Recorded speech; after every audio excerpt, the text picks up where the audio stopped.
Okay, let's jump right in. We're looking at something really fundamental that's shifting in American politics today. We're calling it the redistricting arms race. Think high-stakes showdown, electoral maps turned into weapons. Welcome to Chat Bundle with Chris Henderson, and this is the Deep Dive. Our mission, as always, is to cut through all that noise and get you those key insights, the stuff that makes you go, aha. And today it's all about this major conflict heating up between California, big blue state, and Texas, the big red one. We're going to unpack how this isn't just like standard political games. It's a real escalation. Lots of surprising details, big implications. Think of it as your shortcut to really understanding what's going on without getting lost in the weeds. Yeah, and what's really striking looking at the sources is how congressional redistricting, which usually happens just once a decade after the census, it's entered this really aggressive new phase. Both sides are pushing limits that, frankly, used to be considered out of bounds. Old norms kind of go out the window. It really is a huge shift, isn't it? And California, they definitely set the stage for drama here with a very public move. Governor Gavin Newsom announcing a special election November 4th, right, to get voters to approve a totally new congressional map. And the aim couldn't be clearer. Grab 5 extra U.S. House seats for the Democrats by 2026. This isn't subtle. It's loud. It says, okay, gloves are off. We're playing hardball now. Both parties. Exactly. And you have to see this California move in context. It didn't just appear out of nowhere. It's a direct strategic counterpunch, really, to what Texas Republicans have been doing. They've been pushing their own aggressive redistricting plan, also aiming for 5 more House seats, but for the GOP. Our sources even point out former President Trump was actively, encouraging the Texas effort. He wants to keep that slim House majority after 2024. So yeah, you've got these two giants, California and Texas, basically in a political stare-down.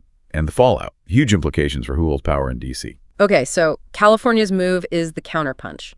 Let's talk about Texas's first hit then.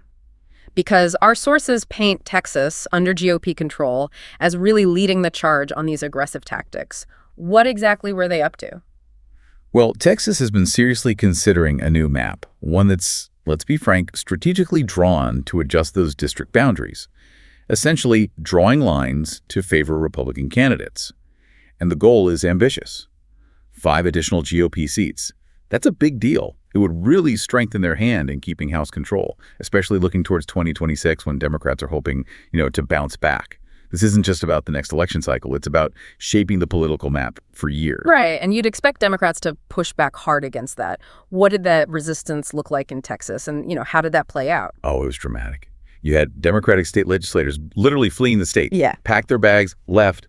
Why? To deny the Republicans the quorum they needed to actually hold a vote. You need a certain number of members present, right? Right, to stop the process. Exactly. Now, those Texas Democrats, they recently announced they're coming back, but, and this is key, with a big condition. They want Republicans to end the current special session, and they want California to publicly release its proposed maps. Ah, okay. So linking the two states directly. Precisely. Now, it looks like that condition might be met, but this fight, it's nowhere near over. Texas Governor Greg Abbott, everyone expects him to just call another special session specifically to ram these maps through. It shows you just how critical this redistricting battle is for the Texas GOP. It's a top priority. Relentless pressure. Okay, so Texas is pushing hard. California needs an equally forceful response. Governor Newsom steps up. How did he frame California's move? What was the rhetoric like? Newsom didn't pull any punches. He framed it explicitly as a defense of democracy. He accused Republicans of essentially manipulating maps to lock in what he called minority rule. The language was strong. Our sources quote him from a press conference saying, we can't stand back and watch this democracy disappear district by district all across the country. And then he threw down a direct challenge aimed right at Trump. Donald Trump, you have poked the bear, and we will punch back. Wow. Poke the bear. That's quite a statement. Yeah, it's a definite rhetorical escalation. Definitely. But okay, let's get into the nitty-gritty because our audience appreciates the details. What's really interesting about California's plan, especially this conditional aspect and how it relates to their whole independent commission thing. Right. This is where the strategy gets really intriguing. That California map, it only goes into effect if Texas, or another Republican-led state, actually finalizes its partisan maps. Okay, so it's like a you go first kind of deal. Exactly. It's designed so Democrats aren't, quote, unilaterally disarming in this arms race, as the sources put it. It puts pressure on the other side without California having to commit if Texas backs down, which Seems unlikely, but still. Smart. And while the proposed map is aggressive, it's also described as temporary in a way. These districts would stick around through the 2030 elections, but then things revert back to California's Independent Redistricting Commission. Ah, the commission voters approved years ago. The very one. Voters approved it over a decade back, specifically to take this power away from politicians, to reduce partisan gerrymandering. So this move by Newsom is a direct, though maybe temporary, bypass of that very system, which tells you how serious they view the threat from the other side. That's a really crucial point. It's not just California and Texas trading blows anymore. California doing mid-decade redistricting, that's a huge departure. Usually it's once every 10 years, post-census. So the big question is, are we seeing the start of a national redistricting war? Is this going to spread, a domino effect? Looking at the bigger picture, connecting the dots? Yeah, it certainly looks like it could be, yes. Okay. Our sources are already pointing to potential ripple effects, other states where this conflict might flare up. Florida, for example. Governor Ron DeSantis, a Republican, already pushed through a very GOP-friendly map. Democrats there might try to retaliate. Okay. Then you've got New York.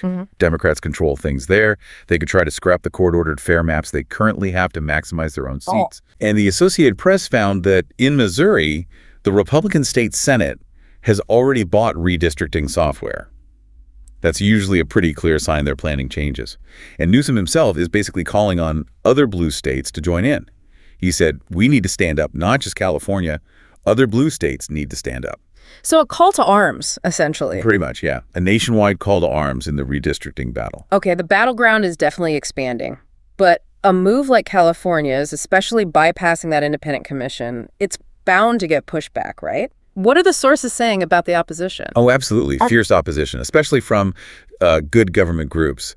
Their argument is pretty straightforward. This move fundamentally undermines the state's independent redistricting commission. The very thing meant to stop this. Exactly.